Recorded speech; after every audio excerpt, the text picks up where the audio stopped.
2,000 violent criminals that you're rotating on your. I also want to talk about specifically how many of our ICE agents have been doxxed for doing their duty, how they have been targeted, and how their families have been put in jeopardy, and that we're not going to allow that anymore as well. That those individuals who are purposely endangering our ICE agents and our law enforcement officers and their families will be prosecuted for what they are doing as far as perpetuating violence on them. I want to know that the American people are grateful for our law enforcement officers. We will always respect them, and that President Trump is thankful for the leadership that has been shown by all of these agencies. In fact, President Trump did call in, and I did visit with him today, and he also visited with all of these agencies here this morning and thanked them for what they are doing to make sure that they are protecting the United States of America. The images that we've seen out of Los Angeles the last several days has simply been un-American by the protesters and the violence that we've seen perpetuated. Masked thugs are assaulting police officers. They're setting vehicles on fire. They're waving foreign flags on American soil while burning American flags. And they've damaged public property and destroyed private businesses. We need to make sure that we are continuing to protect the citizens that live here and want this community to be safe. Let me give you just a few examples of those who have been rioting that many politicians like Gavin Newsom and Karen Bass are defending. There was a Vietnamese illegal alien who committed a mass shooting at a graduation party in 1994 that we've been able to take off the streets. A Filipino illegal alien that was convicted of an assault with intent to commit rape that we've been able to bring up into custody and incarceration. You see behind you some more profiles of individuals that have brought into custody through the operations we have here. A Mexican illegal alien convicted of willfully cruelty to a child, and on and on and on. Those individuals and those criminals are now off the streets of Los Angeles because of the activities that have been conducted here in the last several days and will continue to operate for days to come. When these riots first began on Friday night, a federal law enforcement building was surrounded by over 1,000 violent rioters, and it took Los Angeles Police Department 2 hours to respond. So we are going to continue to operate with our federal partners and continue to keep asking the governor and the mayor for their support and their backup in these operations to make sure that all of our law enforcement officers are protected while they do their work. We're going to protect American cities from lawlessness, and we'll do what it takes to put the American citizens first and make sure they have the opportunity to sleep safely in their beds at night. I just want to say God bless all of our men and women of the military that serve, all of those who serve in our law enforcement agencies and in public service that make great sacrifices away from their homes and from their families, but they do it because they believe in America, and they believe in freedom, and they believe in law and order, and that is what we are doing right here today and will continue to do for days to come until Los Angeles once again is at peace. So with that, we'll turn it over to our next speaker, which I believe will be Todd Lyons from ICE. Thank you, Madam Secretary. I'm Todd Lyons. I'm the acting ICE director. Also, I'm the National Incident Commander for the situation. But I would just like to say thank you to Secretary Noem. She said it best. There's really not much more I can say. It's without her leadership that we wouldn't be out here conducting this mission. President Trump fully has our back on this one, and we're doing the will of the American people. I want to thank the brave men and women of ICE, HSI, ERO, our attorneys with the Office of Public Legal Counsel, because without them, this would not be possible. They put their lives on the line every day. You also see my fellow agency heads here with me, and many that are not up here on stage. The men and women of law enforcement have been putting themselves in harm's way every night since we've been here in Los Angeles. What we've done here is taken a whole government approach for this immigration mission. You know, under the last administration, there was millions upon millions of people that we don't know who came into this country. They were let in, that now have turned violent, criminals. Also, we have known suspected terrorists and gang members. Since January 20th, we've been making arrests in Los Angeles and all around the country. But specifically, we've focused on gang members, human traffickers, violent drug dealers, and rapists. You know, the Secretary brought it up. You know, the rhetoric of a lot of elected officials and people, what really caused this. We've heard so much. If ICE had a criminal warrant, if ICE had a judicial warrant, cities would cooperate with us. On this past Friday, you saw that. You saw the men and women of ICE and these other DOJ partners executing a criminal warrant on a criminal immigration enforcement case. Yet the city turned against us and we had violent protesters. And that just won't happen because the men and women of ICE won't be deterred by this. We're going to be out there every day conducting our law enforcement mission. No protesters are going to block our way, because the brave men and women of ICE and these DOJ parties you see up here, along with our partners with the Los Angeles Police Department, are going to ensure that we handle these protesters, but we are out there safely conducting these operations, and we will get the worst off the street. And I also like to thank the Department of Defense and National Guard, who has come here to assist us on that. You know, we will prosecute all these cases. Just, you know, the Secretary highlighted so many, you see them up here. But we have a wanted man from Mexico who fled and hid in Los Angeles for killing a woman. You have an MS-13 gang member who killed 2 individuals during a botched catalytic converter theft ring case. These aren't the individuals you want in Los Angeles. These aren't the individuals you want in the United States. ICE is going to keep doing their job, and we're going to do it to the best of our ability with our DOJ partners. But with the Secretary's leadership and the full support of the U.S. Attorney to prosecute these criminals, we will continue enforcing the immigration mission that President Trump and the American people expect us to do. So with that, I'm going to turn it over to the FBI. Thank you, sir. Good morning. My name is Akil Davis. I'm the Assistant Director in charge of FBI Los Angeles. As you know, the FBI has been assisting the Department of Homeland Security with immigration enforcement since February. We're just one of many field offices doing this nationwide as directed by the Attorney General, and we're accustomed to providing investigative and technical assistance to law enforcement at all levels on a regular basis. We have agents embedded with our operational teams with DHS. Our help vary depending on what DHS needs, and they let us know moment by moment. We have significant tactical resources across the enterprise here throughout our 7-county AOR to assist and support these efforts. That said, we find ourselves defending operations from violent offenders. The FBI safeguards constitutionally protected rights. We investigate civil rights violations on a daily basis, but some activity keeps taking place among righteous protesters is not civil. It's violent. We're going to investigate allegations of violence, whether it's assault on law enforcement officers or civilians, looting, arson, doxing, or damage to public property. So please, I'm asking the community, do not put your life in jeopardy by hurting someone or destroying property. You will be held accountable by the FBI, and it's not worth it. I'd like to highlight 2 cases for you to show what the FBI's line of effort is in this overall DHS-led operation. Elpidio Reyna is a fugitive. He is wanted for the alleged assault of a federal officer in the city of Paramount in California on June 7th, 2025. Reyna allegedly threw rocks at law enforcement vehicles on Alondra Boulevard in Paramount and injured a federal officer. Reyna is 40 years old, weighs around 165 pounds, and is 5'7". Reyna has a tattoo on his left arm with the word Carmen on it. We have photos of him on display. Reyna will be caught, and when he is, he will face a statutory maximum penalty of 8 years in prison. This is such a priority for the United States government that there is a reward of up to $50,000 for information leading to his arrest. Let me repeat that. $50,000 for information leading to his arrest. The second case I'd like to highlight is on a subject named Alejandro Oriana. Alejandro was providing masks and face shields to violent rioters throughout the week and was arrested by our SWAT teams this morning. With the success and appreciation and assistance from the United States Attorney's Office, that case is ongoing, but Oriana is in custody as we speak. If you have information or evidence of violent acts, please either call 1-800-CALL-FBI, visit tips.fbi.gov, or send images or video to our digital tip line at fbi.gov/LA Office Assault. Thank you, and I will now turn it over to Chief Bovino, United States Border Patrol. Thank you, Chief. Thank you, sir. Good morning.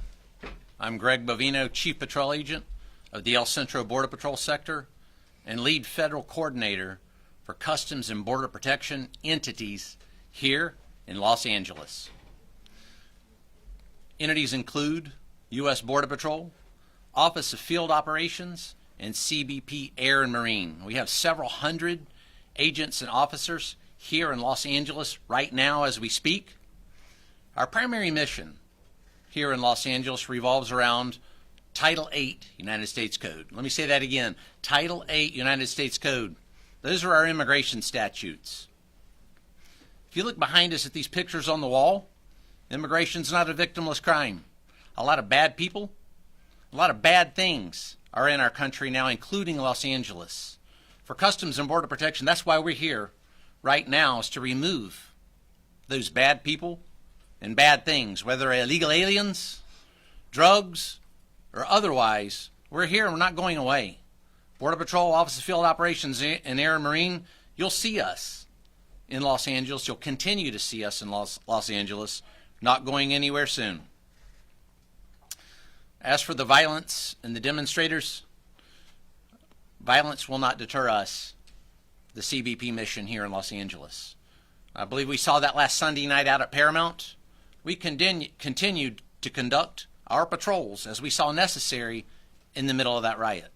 And we'll continue to do that from here on out. Our allied law enforcement agencies, many of whom you've already heard from, whether it's HSI, ERO, FBI, ATF, and all others, join with us as we conduct that Title 8 mission. Very historic.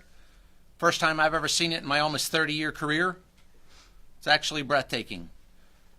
Many millions of illegal aliens have passed across that border over the past several years. It's our job to get them out. And that's what we are going to do, and that's what we're doing right now. Thank you.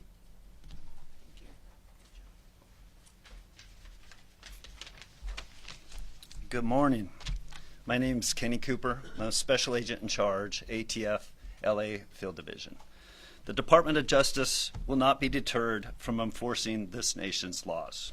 ATF is on the ground doing what we do best, fighting violent crime and protecting our communities regardless of the environment around us. Our agents are trained to operate in high-threat, high-tension situations. When federal authorities move to execute court-authorized warrants, we support that mission with professionalism, precision, and resolve. ATF stands shoulder to shoulder with our federal partners in this whole-of-government approach.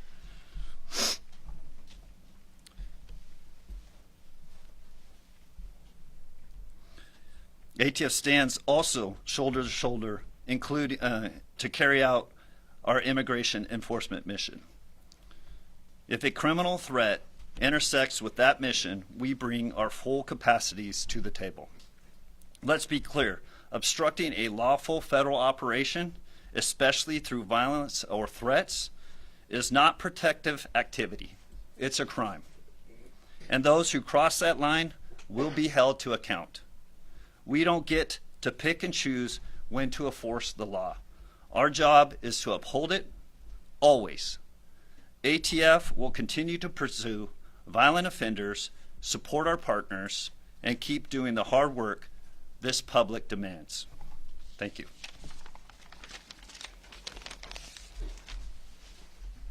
Hello, everyone. I'm Bill Saley, the United States Attorney for the Central District of California. On behalf of my office and the Department of Justice, I'm here to show our support and our collaboration with the Department of Homeland Security in their mission to protect the American people and to do immigration enforcement operations, specifically at targeted known criminals, which is the primary focus of most of our missions to date. I want to also thank the National Guard and the military. We had judicial warrants to do what we did on both Friday and Saturday. And the amount of resistance and organized agitators that showed up to try to impede us was overwhelming. And we're really grateful to the President for deploying the Guard, which allowed us to continue our mission undeterred, to enforce the law, and to keep our people and our buildings safe.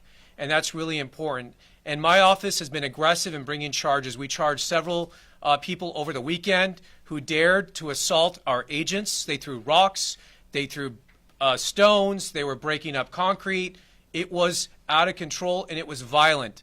And some people in the state of California have been conditioned to think that there's no consequences for criminal activity. And you know, that might be true for the state of California, but it's not true with the federal government. And we will bring charges and you will go to federal prison. This is the federal government. This is not the state government. As the President said, if you spit, we hit, and we'll hit you with a felony. And we're committed to that. We're continuing to conduct, we're looking at hundreds of suspects. We're collecting media, social media, videos. We'll be combing over that stuff for weeks and months with the FBI. And just because you think you got away with something over the weekend, think again. In a few months from now, you could get a knock at your door. So anyone who's thinking about showing up to these protests to commit violence, I really caution you to think again. It's not worth it. We charged 2 individuals yesterday with throwing Molotov cocktails at police officers. That is extremely dangerous and could lead to death. They're now looking at explosives charges charged by the federal government and more charges to come. So I just want to reiterate that we will be aggressive, we will be filing, and we will be swift in our deliverance of justice. And I want to thank our partners at the FBI and the ATF and DHS and all our agencies for their hard work. It has not been easy. They've been working around the clock, but they're undeterred. And I can tell you, speaking to them, they are more committed than ever to delivering on the promise of the president to make America safe again. And we need that in California probably more than anywhere else. So with that, I thank you very much. Thank you, Bill. I appreciate that, and everyone for their comments. And with that, we're going to open it up to questions, but we're going to keep it specifically to questions that pertain to this topic and some of the operations that are ongoing here in Los Angeles and how we will sustain and build on those operations in the future. So do you want to go first? Matt Rivers, Yes. ABC News. Yes. A question for you about future planning. We know that there's more protests planned for this weekend. Yes. Is DHS actively planning on requesting more assistance from DoD, more troops, given those protests that are coming? Is this the administration's new playbook? You know, what I would say is that I'm not going to telegraph exact statistics and numbers and what we are doing as far as participation with the military, but we do have several thousand engaged here in Los Angeles right now. We are assessing this weekend's threat levels, not just here, but in cities across the country, and pre-deploying assets. So we're using every tool that we have in our toolbox and pre-staging people, task forces, special swift response teams, people with specific gifts and talents that they can contribute to areas that we think they may be needed this weekend, so that we can prevent any kind of violence from being perpetuated. But it's on the table, the idea of bringing more troops. You know, I would say the president has the right to utilize every authority that he has under the Constitution to utilize Title X and to bring in military assets and National Guard units as needed, and he'll continue to assess that and use his prerogative to decide when it's necessary. Yeah. Madam Secretary, you had previously asked the Defense Secretary to direct troops to arrest people. Is that something you'd still like to see? You know, I think what I had talked was a conversation with the Department of Defense to ask them to use the authorities that they have in conjunction with the president to make sure that there's consequences for people who perpetuate violence. So that is what the assessment is, and they're being utilized to the fullest extent to which the president wishes to at this point in time. And I'm so thankful we have a U.S. attorney and a Department of Justice that is going out there and prosecuting these crimes as well. That's something that was very different under the Biden administration, that is a game changer now. We have a president now that believes in the rule of law and that is going to make sure that when people break the law, no matter who you are, that you will be prosecuted and you will be brought to justice. Yes, sir. Madam Secretary, Yes. Salvador Duran with Innovation Network. Yep. 2 questions for you. The first one is, do you have an estimated number of people that have been detained and deported? And the second question I have to ask you, would you please address Senator Padilla's interruption to your press conference? You know, And I'm not- consider yeah. even pressing charges for what we just witnessed here. Oh, you know what? I don't even know the senator. He did not request a meeting with me or to speak with me.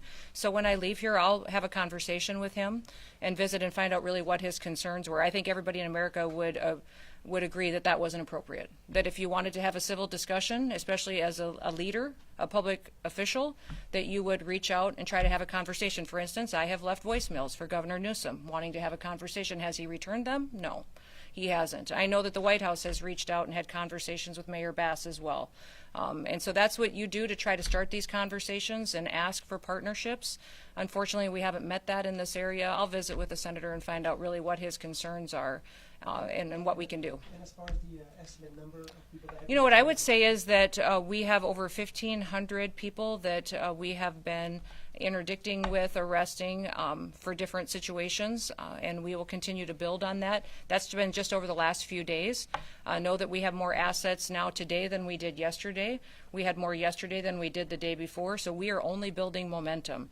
This is only going to continue and be increased until we have peace on the streets of Los Angeles. The president has told me, Christy, use everything that we have to make sure that the citizens of Los Angeles know that we care about them, that they have lived with crime for far too long, and that we want them to be able to walk their children to school in the morning and feel safe. We want them to, small businesses downtown, to not have to worry about getting burned to the ground because some organized crime nonprofit funder is deciding that now is the time to send a political message or an agenda. So we're going to stay here and build our operations until we make sure that we liberate the city of Los Angeles.